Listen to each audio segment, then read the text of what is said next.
أجمعين الأجملين.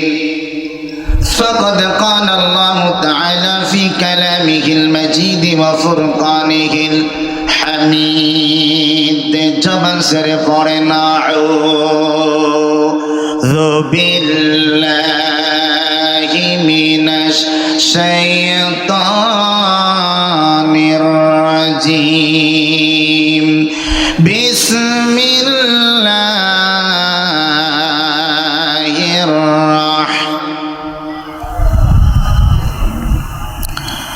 الرحيم. طه ما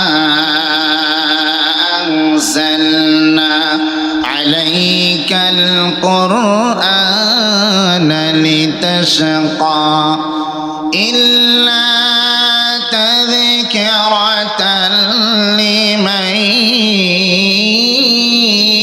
يخشى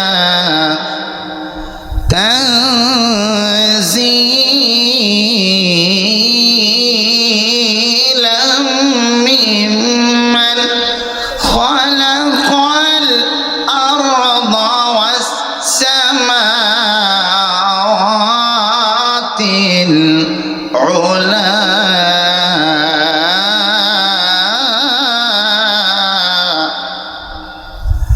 الرحمن على العرش استوى. صدقت يا ربنا. إن الله وملائكته يصلون على النبي. يا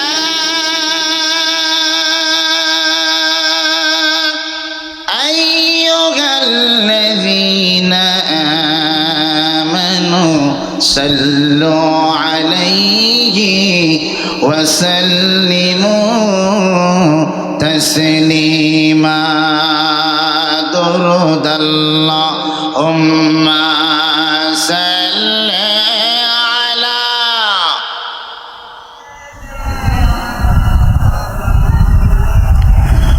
محمد وعلى آل سيدنا. এতগুলো মানুষ আপনারা বসে আছেন, জবান থেকে হৃদয় থেকে রাসূলের মহব্বত দিয়ে দুরূদের আওয়াজ দিন। আল্লাহুম্মা সাল্লি আলা। মাশাআল্লাহ। মুহাম্মদ ওয়া আলা আলি সাইয়্যিদিনা। সেখন বন্ধু বলো বেশি বিশ্বাস তো।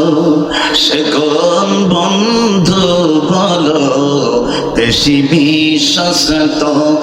যার সাথে মন খুলে বলা যায়, যার কাছে মন খুলে দেয়া যায়। হওয়া যায় বেশি আশ্বস্ত, হওয়া যায় বেশি আশ্বস্ত। তার নাম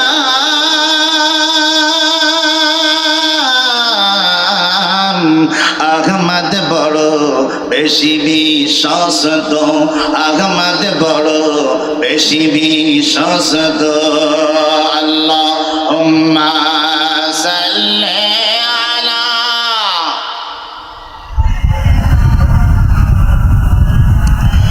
মুহাম্মদ ওয়া আলা আলি।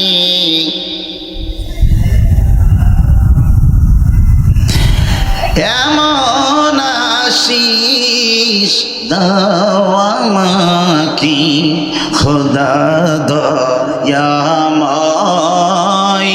তোমার কালাম জপি জপি মরণ যেন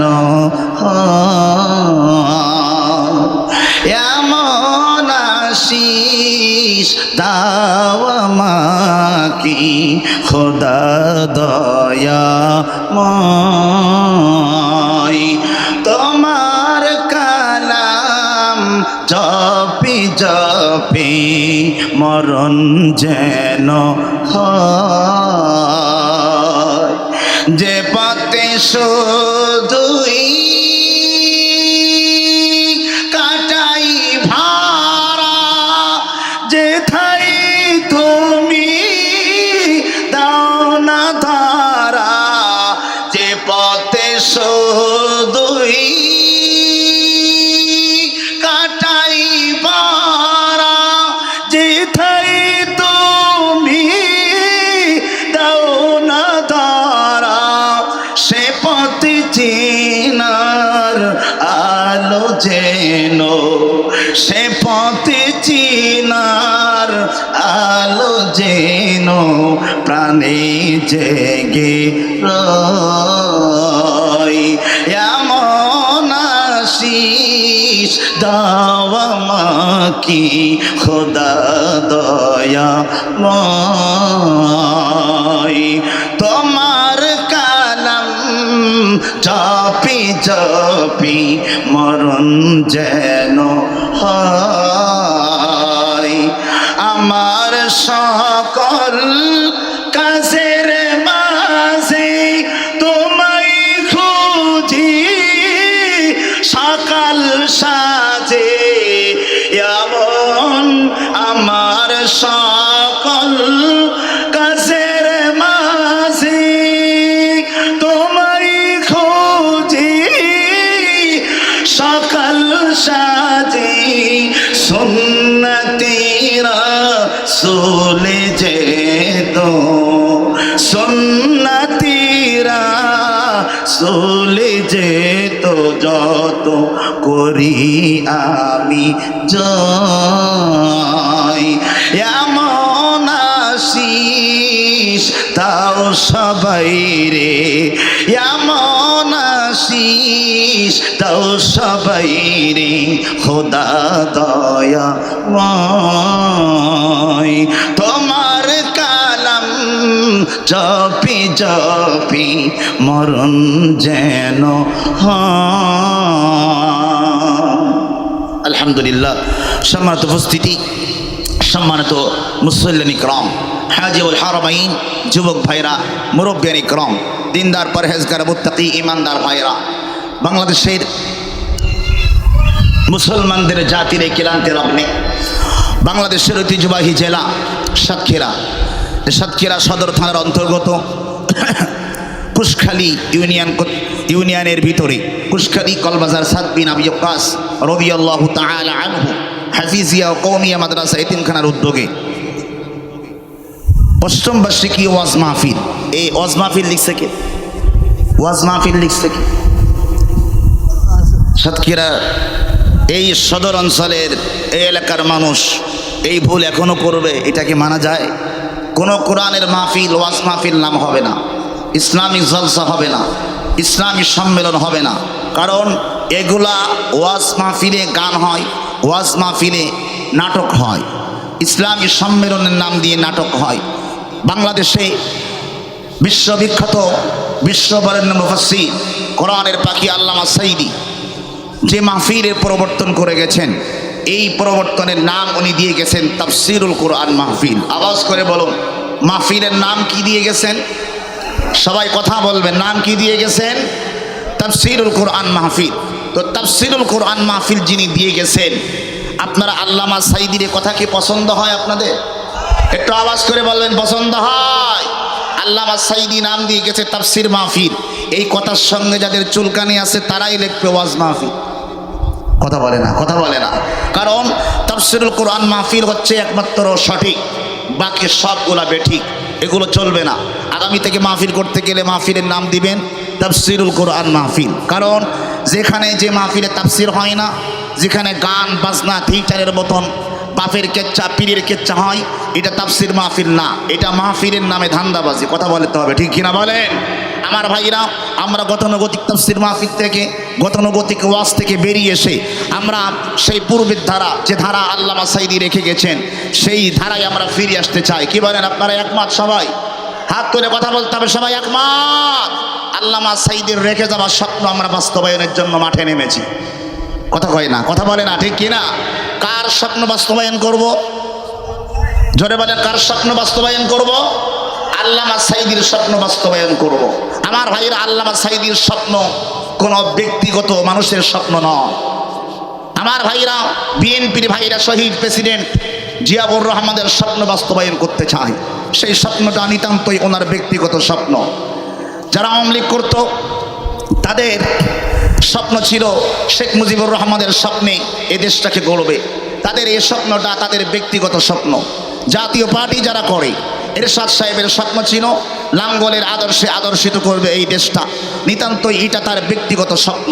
কিন্তু আল্লামা সাঈদীর স্বপ্ন ছিল যে তাফসীরুল কোরআন মাহফিল দিয়ে এই দেশটাকে গড়ব।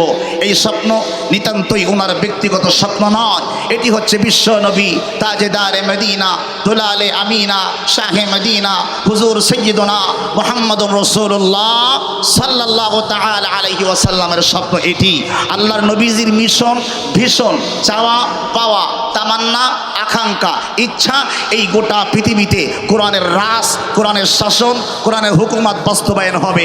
আপনারা কি আমার কথার সাথে সবাই একমত কিনা? যারা যারা একমত তারা হাত তুলে আল্লাহকে দেখাই দেন। লিল্লাহি তাকবীর। আরো জোরে বলতে হবে, লিল্লাহি তাকবীর। আল কোরআনের আলো। দুই হাত তুলে বলেন, দুইটা হাত খাড়া করে দেন, আল্লাহকে দেখা। লিল্লাহি তাকবীর। নারে তাকবীর। আল কোরআনের আলো কোথায় জ্বালাবেন? সংসদে জ্বালাবেন। আর জোরে বলেন, আল কোরআনের আলো সংসদে জ্বালো। লিল্লাহি তাকবীর। সম্মানিত উপস্থিতি, আমি আপনাদের মাঝে আজকের তাফসীরুল কোরআন মাহফিলে একটি বিষয় নিয়ে আলোচনা করতে চাই। সে বিষয়টি হলো, সামনে আসতেছে পবিত্র মাহে রমজানুল মুবারক। কি আসতেছে? আওয়াজ করে বলুন, কি আসতেছে? রমজান। রমজান আমাদের জন্য রহমত, বরকত, না আমাদের জন্য গজব? বলেন, রমজান কি আমাদের জন্য রহমত না গজব? আমাদের জন্য রহমত। এই রহমতের বাড়ি দ্বারা আমাদের সামনে আহলান সাহলান মারহাবা মারহাবা বলে আমাদেরকে আহ্বান করতেছে। এই রমজানুল মুবারকে আল্লাহ পাক আমাদেরকে একটি মহিমান্বিত কোরআন নাজিল দিয়েছেন, কোরআন দিয়েছেন, যেই কোরআন আমাদের দিক নির্দেশনা দেয়। আমরা আগামী নির্বাচনের আগে রমজানকে কেন্দ্র করে এই কোরআনকে আমরা দেখাতে চাই। এই বাংলাদেশ হবে কোরআন দিয়ে, স্বপ্ন দিয়ে, কোরআন দিয়ে, সংসদ দিয়ে, কোরআন দিয়ে, রান্নাঘর দিয়ে, কোরআন দিয়ে, মসজিদ দিয়ে, কোরআন দিয়ে, মাদ্রাসা দিয়ে, কোরআন দিয়ে, নেতা দিয়ে, কোরআন দিয়ে, আলেম দিয়ে, কোরআন দিয়ে, সমাজ দিয়ে, প্রত্যেকটি সেক্টরে আল্লাহর কোরআনের রাস, আল্লাহর কোরআনের আইন, আল্লাহর কোরআনের সংবিধান বাস্তবায়িত হোক। এটা আমরা এই রমজানের আগেই সিদ্ধান্ত নিতে চাই। কথা বলতে হবে, ঠিক কিনা বলেন? আওয়াজ করে বলুন, কথা বলুন, ঠিক কিনা? আর মুসলমান ভাইরা, এই স্বপ্ন যারা একমত হবে না, আমরা ডাইরেক্ট তাদেরকে কাফের ফতোয়া দিব। জোরে বলেন, কি ফতোয়া দিব? আওয়াজ করে বলেন, কি ফতোয়া দিব? কারণ কোরআন যারা মানে না, কোরআনকে যারা এড়িয়ে যায়, কোরআনকে যারা বৃদ্ধাঙ্গুলি দেখাতে চায়, ইসলামকে যারা বৃদ্ধাঙ্গুলি দেখাইয়া নিজের রাজনীতির দলকে জাতির সামনে প্রমোট করতে চায়, আল্লাহর কোরআনকে অবমাননা করে, আল্লাহর কোরআনকে কটূক্তি করে, আল্লাহর নবীকে কটূক্তি করে, নিজের দল এবং মতকে, নিজের দলের মত এবং মতাদর্শকে মানুষের কাছে জোর করে যারা চাপাইয়া দিতে চায়, কোরআনের ভাষায় তারা হচ্ছে জালিম। কথা বলতে হবে, ঠিক কিনা? কোরআনের ভাষায় তারা কি? তারা হতে পারে আওয়ামী লীগ, হতে পারে বিএনপি, হতে পারে জাতীয় পার্টি। আমি কোনো দলের কথা মেনশন করে আমার কথা বলার উদ্দেশ্য নয়। আমার ভাইরা, কোরআনের বিরুদ্ধে যদি জামাত ইসলাম কথা বলে, আমরা সেই দলকে মানি না। কোরআনের বিরুদ্ধে যদি বিএনপিও কথা বলে, আমরা সেই দলকে মানব না। কোরআনের বিরুদ্ধে যদি জাতীয় পার্টি কথা বলে, আমরা সেই দলকে মানব না। আমি বর্তমানে দেখতে পাচ্ছি এক স্বৈরাচার আমাদের কাছ থেকে বিদায় নিয়েছেন, আর একটি স্বৈরাচারের নতুন দেখতে পাচ্ছি যারা এখনো ক্ষমতায় আসে নাই, তার আগের থেকেই জালেমের ভূমিকায় আগমন করতেছে। কথা বলেন, ঠিক কিনা? আমার ভাইরা, তাদেরকে আজকের এই মাহফিল থেকে দীপ্ত কণ্ঠে বলতে চাই, স্বপ্ন বহুত দেখেছেন, স্বপ্ন দেখা বাদ দেন, কথা হয় না। বহু স্বপ্ন দেখেছেন এই দেশকে নিয়ে। আপনারা এই দেশের জন্য কি করেছেন জাতি দেখেছে 53 বছরে। কয় বছরে? কথা বলেন, কয় বছরে? 53 বছরে দেখেছেন। আজকের আমরা কোরআনুল কারীম নিয়ে আলোচনা করব। কোরআনুল কারীমের পরিচয়, যে ধর্মগ্রন্থ নিয়ে আমরা আলোচনা করব, এই ধর্মগ্রন্থের নাম হচ্ছে কোরআন। আওয়াজ করে বলুন, আমরা কিসের থেকে আলোচনা শুনবো? জোরে বলুন, কিসের থেকে? আমি আজকের কোরআনের পাখি বিশ্ববরেণ্য মুফাসসির আল্লামা সাঈদী যে ভাবে, যে সিস্টেমে কথায় কথায় কোরআন দিয়ে কথা বলতেন, আমি আপনাদের সামনে ঠিক সেম টু সেম সেভাবে কথা বলার চেষ্টা করব। আল্লাহ যেন আমি অধমের কণ্ঠ থেকে ওই কোরআনের কথাগুলো কবুল করেন, বলেন আমিন।